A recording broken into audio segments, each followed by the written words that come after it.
bem, meus irmãos, então ainda em pé, vamos abrir as nossas Bíblias no livro de João. Estamos terminando o capítulo 19 e também vamos já chegando próximo do fim do livro de João. Depois temos só mais 2 capítulos e vamos terminar esse livro tão precioso, tão maravilhoso. E hoje nós vamos ver João 19, do 28 até o 42. Na realidade, vamos ver um pouquinho mais acima, do 25. Paramos no 24 semana passada. Vamos ver do 25 em diante. Eu vou ler do 23 em diante, porque assim nós entendemos a passagem. Os soldados, pois, quando crucificaram Jesus, tomaram-lhe as vestes e fizeram 4 partes, para cada soldado uma parte, e pegaram também a túnica. A túnica, porém, era sem costura, toda tecida de alto a baixo. Disseram, pois, uns aos outros: não a rasguemos, mas lancemos sorte sobre ela para ver a quem caberá, para se cumprir a Escritura. Repartiram entre si as minhas vestes, e sobre a minha túnica lançaram sortes. Assim, pois, o fizeram os soldados. E junto à cruz estava a mãe de Jesus e a irmã dela, e Maria, mulher de Clopas, e Maria Madalena. Vendo Jesus sua mãe, e junto a ela o discípulo amado, disse: mulher, eis aí teu filho. Depois disse ao discípulo: eis aí tua mãe. Dessa hora em diante o discípulo a tomou para casa. Depois, vendo Jesus que tudo já estava consumado, para se cumprir a Escritura, disse: tenho sede. Estava ali um vaso cheio de vinagre. Embeberam de vinagre uma esponja e, fixando-a num caniço de isopo, lhe chegaram à boca. Quando, pois, Jesus tomou o vinagre, disse: está consumado. E, inclinando a cabeça, rendeu o espírito. Então os judeus, para que no sábado não ficassem os corpos na cruz, visto como era a preparação, pois era o grande dia daquele sábado, rogaram a Pilatos que se lhes quebrassem as pernas e fossem tirados. Soldados, porém, foram e quebraram as pernas ao primeiro e ao outro que com eles tinham sido crucificado. Chegando-se, porém, a Jesus, como visse que já estava morto, não lhe quebraram as pernas. Mas um dos soldados lhe abriu o lado com uma lança, e logo saiu sangue e água. Aquele que isso viu testificou, sendo verdadeiro o seu testemunho, e ele sabe que diz a verdade, para que também vós creiais. Isto aconteceu para se cumprir a Escritura: nenhum dos seus ossos será quebrado. E outra vez diz a Escritura: eles verão aquele a quem traspassaram. Depois disto, José de Arimateia, que era discípulo de Jesus, ainda que ocultamente pelo receio que tinha dos judeus, rogou a Pilatos lhe permitisse tirar o corpo de Jesus. Pilatos lhe permitiu. Então foi José de Arimateia e retirou o corpo de Jesus. E também Nicodemos, aquele que anteriormente vieram ter com Jesus à noite, levando cerca de 100 libras de um composto de mirra e aloés. Tomaram, pois, o corpo de Jesus e o envolveram em lençóis com os aromas, como é de uso entre os judeus na preparação para o sepulcro. No lugar onde Jesus fora crucificado havia um jardim, e neste um sepulcro novo, no qual ninguém tinha sido ainda posto. Ali, pois, por causa da preparação dos judeus e por estar perto do túmulo, depositaram o corpo de Jesus. Até aqui vamos ter mais um momento de oração. Ó Deus, somos gratos a Ti, Senhor, pelo culto que estamos a Ti tributar. Está diante de nós agora a Tua palavra, nós pedimos a orientação para que nós possamos expô-la, Senhor, com fidelidade, e que cada coração possa recebê-lo como verdade. Em nome de Jesus. Amém. Então os irmãos podem se sentar. Muito bem, meus irmãos, então nós terminamos na última quarta-feira falando exatamente sobre esta questão dos soldados terem dividido as vestes de Jesus. Cada um dos soldados ficou com uma parte das suas vestes. Um ficou com as suas roupas, outro ficou com as suas sandálias, outro ficou com o seu cinto.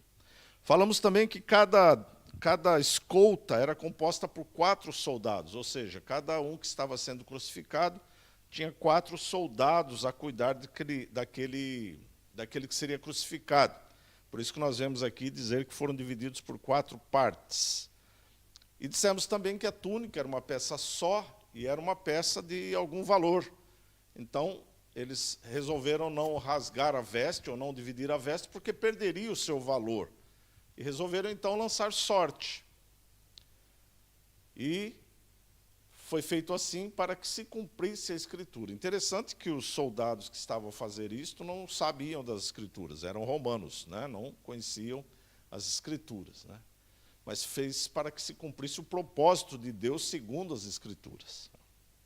Muito bem, e aí, na sequência, nós estamos a ver aqui que havia ali poucas pessoas junto à cruz. Havia apenas algumas mulheres e apenas João, ou, como ele se identifica aqui, o discípulo amado, né? João nunca se identificou no Evangelho. Quando nós lemos o Evangelho, ele nunca está escrito eu, João, mas ele se identifica como discípulo amado, né? Muitos, inclusive, dizem, será que é João, né? Mas depois, quando lemos as cartas de João, nós percebemos aqui uma similaridade na sua forma de escrita, né? Então, estavam ali algumas mulheres que o acompanhavam, que acompanhavam Jesus. E elas estavam ali próximas da onde estava sendo, então, crucificado Jesus. E aqui João faz uma descrição de algumas mulheres que estavam ali, né? Ele diz que estava Maria, a mãe de Jesus, a irmã dela, e Maria, mulher de Clopas, e também Maria Madalena. Todas as Marias estavam ali juntas de Jesus. E estava ali também o discípulo amado. Então, aqui há uma questão que nós não vamos entrar hoje nesta cena, não vamos falar muito sobre isto. Podemos futuramente abordar esta questão numa outra oportunidade, que tenhamos mais tempo para falar sobre isto. Mas aqui há uma questão em que Jesus olha para baixo e vê ali a sua mãe e vê também ali somente o discípulo amado, né? Não estavam ali os irmãos de Jesus, né? Os irmãos de Jesus não tinham Jesus como Messias, né? Não tinham Jesus como Filho de Deus. Então, realmente não estariam ali. Mas a tradição cristã protestante entende que Jesus continua sendo uma pessoa amorosa. Mesmo no alto da cruz, ele pede para que o Pai perdoe os pecados daquele que estavam crucificando, né? Nós já fizemos aqui uma mensagem, provavelmente numa próxima oportunidade faremos novamente, das 7 palavras, né, de Jesus na cruz. E uma dessas palavras é aqui uma conversa dele com João, ou com o discípulo amado. Ele pede para que João cuide da sua mãe. Aqui nós não vemos nenhum momento a intercessão de Maria por alguma questão. Nós não conseguimos ver, né, esta questão, e, como eu disse, nós não vamos entrar nessa cena, porque seria muito tempo para falar disso. O que nós lemos aqui é um texto simples, escrito e redigido numa linguagem simples, que diz: vendo Jesus, sua mãe, e junto a ela o discípulo amado, disse: mulher, uma forma que Jesus não é uma forma pejorativa, né? Jesus vai falar dessa mesma forma na transformação da água em vinho, é uma forma de se expressar a mãe, né? ou realmente a pessoa de uma mulher, né? Então ele diz: mulher, eis aí teu filho. E aqui não está dando uma delegação para Maria, né?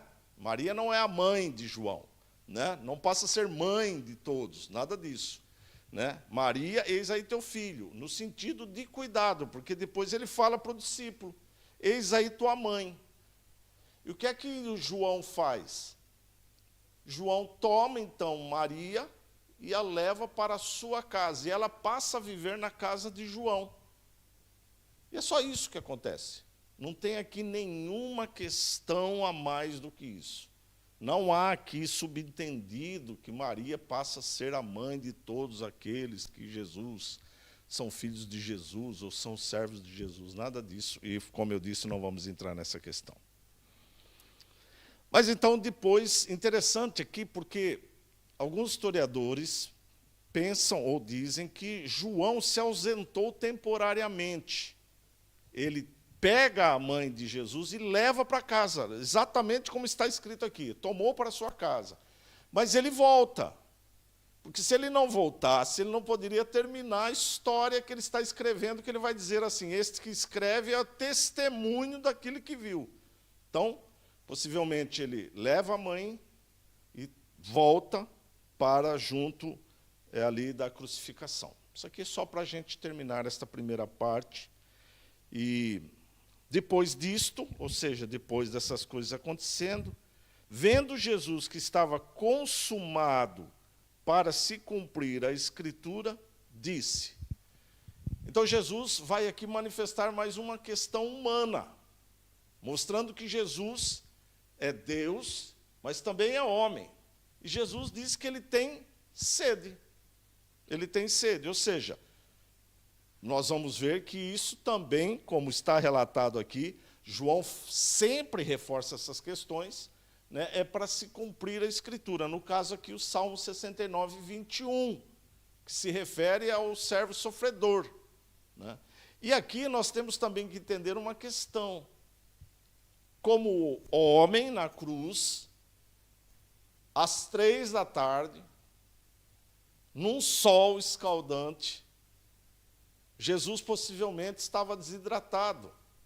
Então, historiadores que se baseiam, inclusive, em pesquisas médicas, dizem que Jesus deveria estar muito desidratado, porque ele sangrou muito, né? correu muito sangue. Agora está ali 3 horas na cruz, né? Pendurado na cruz. Então, ele diz que está com sede.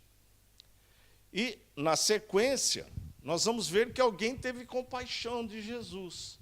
Não fala aqui, não se refere a ninguém em particular, mas alguém pegou lá um caniço e colocou uma esponja na ponta. A cruz não era uma coisa muito alta, os pés de Jesus estavam aproximadamente 1 metro do chão, né? A cruz ela não era uma coisa muito alta, porque seria muito difícil também subir aquele peso todo na cruz. Tá? Então, essa pessoa pegou um caniço e dirigiu assim para a boca de Jesus com o vinagre. Né? Está escrito aqui, embeberam de vinagre uma esponja. Esse vinagre aqui que estava num recipiente, num vaso, né? Com certeza é um vinho, né? Um vinho de baixa qualidade, né? Um vinho azedo, né? O vinho, quando azeda, ele vira vinagre mesmo, né? Então, era um vinho de baixa qualidade que era servido aos soldados enquanto estavam de escolta, ou enquanto estavam zelando ali pelas pessoas que estavam prisioneiras, ou que estavam, no caso aqui, crucificados, né? Então, alguém serviu esse vinagre. Né? João usa o termo aqui mesmo, vinagre, para novamente se cumprir as Escrituras. Né? Porque, realmente, embora seja um vinho de baixíssima qualidade, não passa mesmo de vinagre. Todos esses dados, meus irmãos, nós gostamos de passar parte histórica para os irmãos, para que os irmãos vejam a veracidade dos acontecimentos. Veracidade dos acontecimentos. Né? Não tem nada aqui que esteja sendo fantasioso. Né? Tudo está literalmente como estava acontecendo. E Jesus aqui, ele diz que está consumado. Né? Está consumado, aqui no versículo 28, ele já fala isso. Mas no versículo 30, depois de chegar a esponja, então, até a sua boca, diz a palavra, então, que ele sorveu aquele vinagre, talvez até para soltar a língua, né? Estava muito ressecado. ele então profere as palavras, está consumado. E João faz aqui uma expressão muito interessante, muito bonita, quando ele diz, inclinando a cabeça, rendeu o espírito. Ou seja, de uma forma tranquila, rendeu o espírito. Jesus, em João, vai dizer que o Filho do Homem não tem onde reclinar a cabeça. João usa a mesma expressão para dizer que aqui ele reclinou a cabeça, ou seja, a obra de Jesus, o trabalho de Jesus, literalmente estava consumado. Literalmente havia se cumprido. E ele usa uma palavra aqui, que no grego é tetelestai, né, que quer dizer está consumado. Né? E esta expressão, embora para nós é uma expressão estranha, era uma expressão comum no tempo de Jesus. Era uma expressão muito usada. As pessoas usavam essa expressão quando terminavam alguma coisa. Então, por exemplo, quando um servo cumpria a obra que o seu senhor havia ordenado ele fazer, ele fazia aquela obrigação, aquela obra, chegava para o seu senhor e dizia, tetelestai, está cumprido aquilo que você me pediu. Né? Ou ainda, quando os sacerdotes examinavam os animais do sacrifício, que ia ser feito para sacrifício, e eles não encontravam nenhum defeito, lembram-se, não podiam ter nenhum defeito no animal do sacrifício, eles também usavam essa expressão, tetelestai, ou seja, está cumprido, está tudo dentro do acordo, não há nele nenhum defeito. E nisso nós lembramos que Jesus foi o Cordeiro de Deus perfeito e sem mácula, ou seja, tetelestai, está perfeito. Né? Também nós podemos compreender essa expressão também quando mercadores faziam as suas vendas e quando eles recebiam as suas dívidas comerciais, ou seja, quando eles pagavam, eles chancelavam um tipo de um recibo, né? Passavam a gente chama de fatura, né? E eles, vamos dizer assim, batiam um carimbo que estava escrito tetelestai, ou seja, está quitada a dívida. Então, essa expressão é final, né? Algo que se encerrou, algo que termina. E quando nós lembramos dessa questão das dívidas que eram canceladas ou eram pagas, nós também lembramos que Jesus, na cruz, ao falar tetelestai, ele também diz, a dívida está paga. A nossa dívida, não a dele. A nossa dívida está paga. Ou seja, tudo aquilo era para se cumprir a palavra do Senhor. Então, chega-se, morre, e isto é sexta-feira.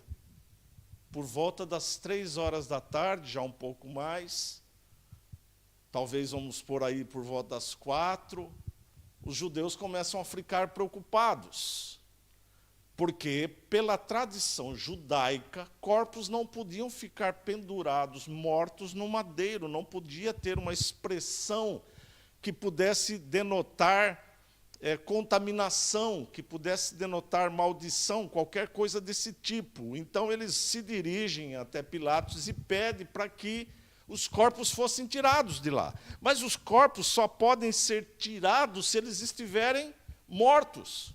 Eu não posso tirar o corpo se ele não estiver morto. Então, qual é a sugestão? Que se quebrasse as pernas dos condenados. Por que é que se fazia isso? Quebrar as pernas do condenado para ajudar na morte. Né? Porque enquanto havia um pouco de força, ou havia alguma resistência no corpo da pessoa, com os pés encostados na trave, né, na parte horizontal, da vertical, na parte vertical da cruz, ele se apoiava com os pés. Então, ele se erguia. E se ao erguer, ele respira. Quando eu quebro as pernas, literalmente o corpo vai abaixo. e ele está, então, amarrado. No caso de Jesus, estava pregado. Então, ele agora não tem como levantar o corpo. E o diafragma, perdão, o diafragma, então, comprime, pressiona o pulmão e ele não tem como respirar. Então, era uma forma de abreviar o tempo de sofrimento. Quebrava-se as pernas. Como eu disse, eram 4 guardas tomando conta de cada crucificado.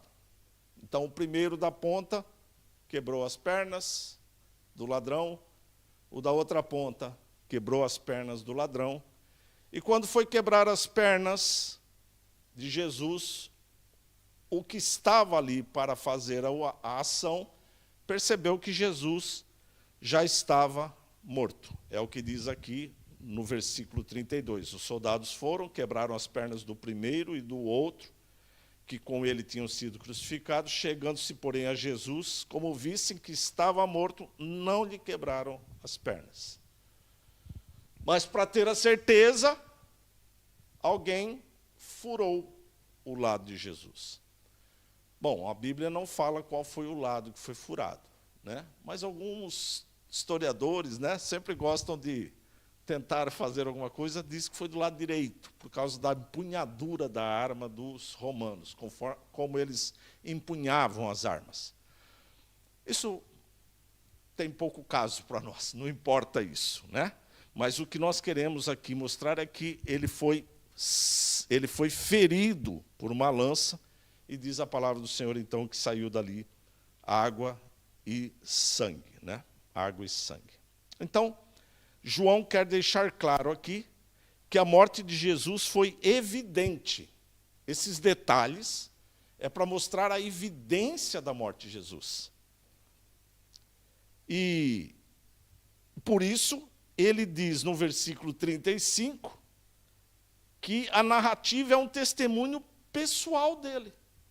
Ele está dizendo, o que eu estou a falar para vocês não é algo que alguém me contou. Eu sou testemunha, versículo 35. Aquele que isto viu, ele viu. Ninguém contou para ele. Ele contou para outros. Por exemplo, para os outros apóstolos que não estavam lá, para os outros discípulos. Havia um outro lá, que estava ao longe, que está depois declarado nas suas cartas, Pedro. Pedro estava ao longe, observando todas as coisas. Nas cartas ele vai dizer que ele foi testemunha ocular de tudo que se aconteceu. Mas aqui João diz que ele estava ali, ele viu, sendo verdadeiro o seu testemunho. Ele sabe que diz a verdade. João está a escrever esta carta, ou este evangelho, para que as pessoas pudessem crer naquilo que literalmente Jesus tinha feito. Porque na época que João escreveu essa carta, já começava a circular cartas maldosas, dizendo que tudo aquilo tinha sido só uma encenação. E João então fala assim, eu vi, ninguém me contou, eu vi o que aconteceu. Ou seja, ele deixa um relato para levar fé aos que ele transmite essas palavras, aos que ouvem o seu testemunho. João ainda vai reforçar essa posição no capítulo 20, no seguinte, né, no capítulo próximo aqui, no versículo 31, quando ele diz assim, estes, se referindo aos sinais, estes, porém, foram registrados para que creiais que Jesus é o Cristo. Registrados. Quem registrou? João. O Filho de Deus, para que crendo tenhais vida em seu nome. E no capítulo 21, no versículo 24, ele vai dizer, este é o discípulo que dá testemunho a respeito destas coisas e que as escreveu. Não está a dizer aqui assim, eu não ouvi de ninguém, ninguém me contou, ninguém escreveu por mim, eu fiz todas as coisas. Eu vi e eu escrevi o que eu vi. Para que vocês creiam, para que vocês tenham fé para que vocês vivam e para que vocês, crendo, tenhais vida em nome de Jesus. É maravilhoso, é maravilhoso. Esta carta é uma preciosidade, este evangelho é uma preciosidade. Mostra Cristo como Filho de Deus, aquele que veio com o propósito de morrer pelos nossos pecados. E no versículo 36 e 37, então, novamente, João diz que isto aconteceu para se cumprir a Escritura. Nenhum dos seus ossos será quebrado. E outra vez, diz a Escritura, eles verão aquele a quem traspassaram. Ou seja, nós vemos novamente as Escrituras se cumprindo, executado por alguém que não as conheciam. Os soldados não sabiam que, olha, está escrito lá no Antigo Testamento que nós não podemos quebrar a perna dele. Não, eles não conheciam o Antigo Testamento. Mas quem é que estava ali intervindo? O próprio Deus. Eles eram instrumentos de Deus para propósito de Deus na vida do seu filho. Deus, com a sua providência, usou as ações deles para alcançar o seu propósito. Feito isto, precisava agora tirar o corpo do madeiro. Para onde levar esse corpo? Precisa tirar o corpo. Geralmente, quando se tirava o corpo do madeiro, o corpo era entregue aos parentes mais próximos da vítima, desde que o crime não fosse sedição, ou seja, se colocar a mais do que o próprio governo, que era a acusação de Jesus. Alguns historiadores dizem que se não fosse a intervenção de José de Arimateia, que era um homem muito rico e, portanto, devia ser muito conhecido de Pilatos, Jesus poderia ter sido jogado em alguma vala. Talvez junto com aqueles ladrões. Isto são historiadores que analisam como que era o processo do Império Romano no tempos de Jesus. E por que isto é importante? Porque nós vemos aparecer uma figura aqui que não aparece em nenhuma outra parte dos evangelhos, que é José de Arimateia. Ele aparece em todos os evangelhos, mas exatamente nesta parte. José de Arimateia, segundo o que está aqui registrado, né, ele era um membro do Sinédrio. Marcos vai falar sobre isso.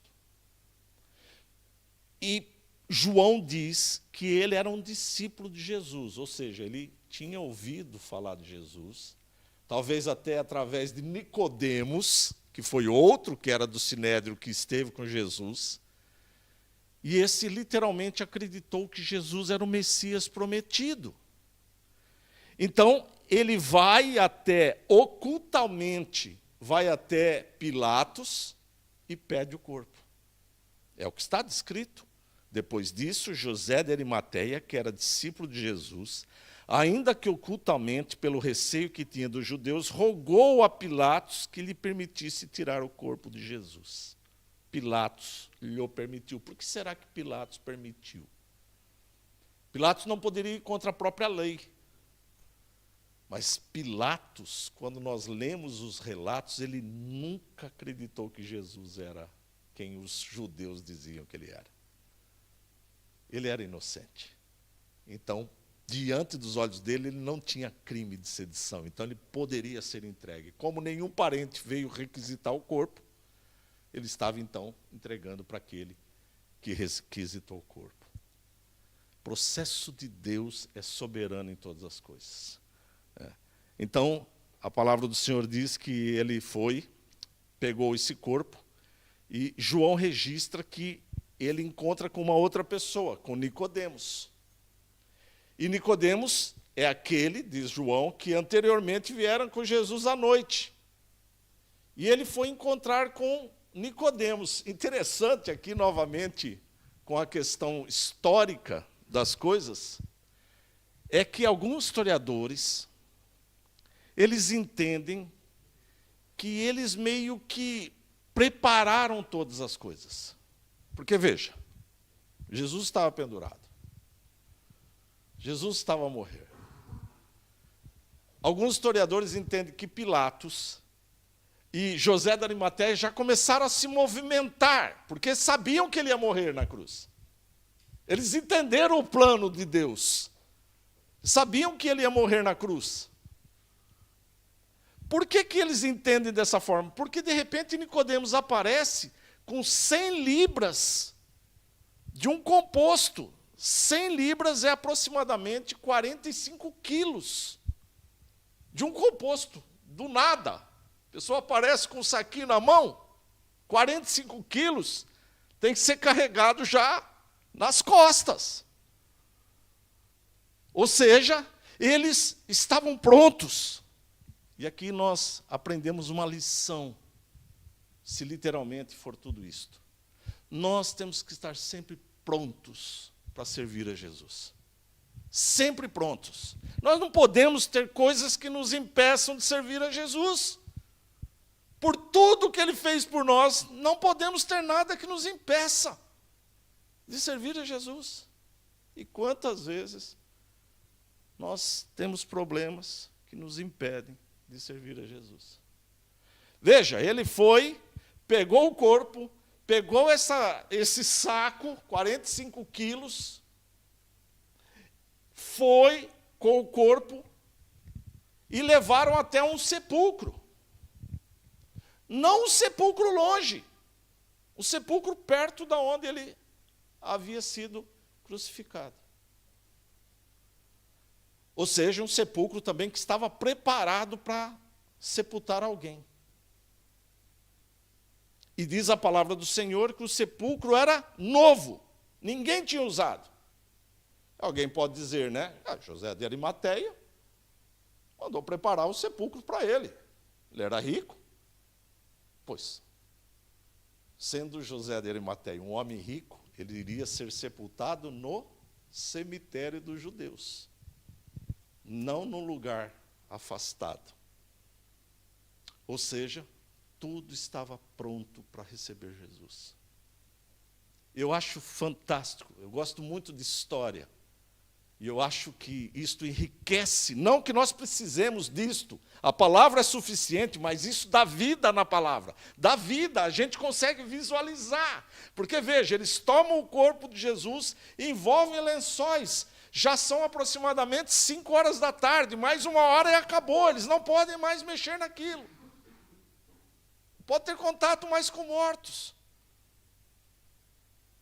E como é que era feito esse preparo? Eles pegavam aquela porção, esse lençol aqui era de linho, então eles derramam aquele pó, é um pó esse composto de mirra e aloés, é um pó, derrama-se sobre o linho, esse pó entra nas malhas do linho, depois eles derramam sobre o corpo e envolvem o corpo, então fica ali um aroma agradável. E o corpo fica então protegido. É claro que eles não fizeram do jeito que eles queriam fazer, tiveram que fazer rapidamente, eles tiveram que fazer aquilo rápido, mas atenção! Atenção! Porque uma outra pessoa já havia preparado Jesus para a sua morte. Maria havia derramado bálsamo, preparando Jesus para o seu sacrifício. Ou seja, Jesus estava preparado, estava pronto. E é lindo quando nós vemos que João faz um detalhezinho aqui. Ele diz que os judeus tomaram, pois, o corpo de Jesus e envolveram em lençóis com aromas, como é de uso entre os judeus na preparação para o sepulcro. E aí João fala, no lugar onde Jesus foi crucificado havia um jardim. Havia um jardim.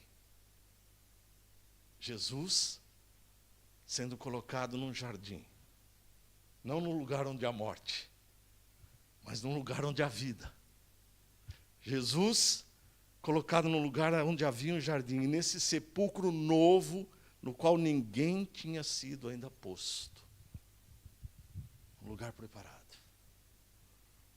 Ali, pois, por causa da preparação dos judeus e por estar perto do túmulo, do lugar da crucificação, depositaram o corpo de Jesus. Deus está sempre se movendo na história. Deus está sempre na história. Nada acontece por acaso. Nada passa ao lado de Deus. As nossas vidas estão no rumo que Deus determinou. E isto nos deixa confortável perante o Senhor. Porque Ele diz que essas coisas vos escrevo para que creiais que Jesus é o Filho de Deus e para que crendo tenhais vida no seu nome. É assim que nós temos vida em Jesus.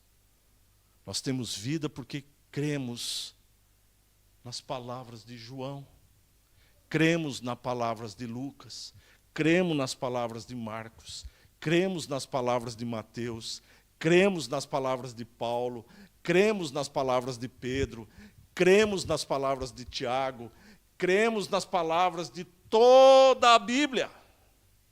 Nós cremos. Nós cremos. E cremos, como vai ser o capítulo seguinte, que aquele sepulcro não foi o suficiente para segurar o Senhor. Ele ressuscitou. Porque aquele lugar era um lugar provisório. Um lugar provisório. Assim como vai ser o nosso lugar. Quando morrermos, vamos para um lugar provisório. Não é o fim, é provisório. Tanto na terra, quanto no céu. Um lugar provisório. E isso nos enche de esperança. Nos enche de esperança. E a esperança do crente qual é? Viver eternamente no Senhor e com o Senhor. Que Deus nos abençoe, que Deus nos guarde, que Deus nos conceda esta fé que João,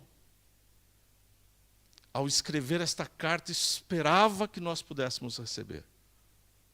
Isto eu escrevo, aquele que viu e testificou, é verdadeiro o seu testemunho, e ele sabe que diz a verdade para que também vós creiais. Que o nosso coração possa estar cheio dessa fé, em nome de Jesus. Nós vamos orar despedindo os nossos irmãos que estão nos acompanhando. Senhor, obrigado, ó Pai, por este momento tão maravilhoso que o Senhor nos concedeu, quando podemos estar aqui reunidos para louvar e glorificar o Teu nome, Senhor. Obrigado pela Tua palavra desta noite, que o Senhor nos fortaleça nela, Senhor. Que nós possamos realmente, Senhor, ó Deus, ser fiéis à Tua palavra, crer na Tua palavra, receber a Tua palavra e viver de acordo com a Tua palavra. Que o Senhor conceda também uma noite de descanso aos que nos acompanham e que o Senhor nos conceda um dia amanhã de bem-aventuranças, em nome de Jesus.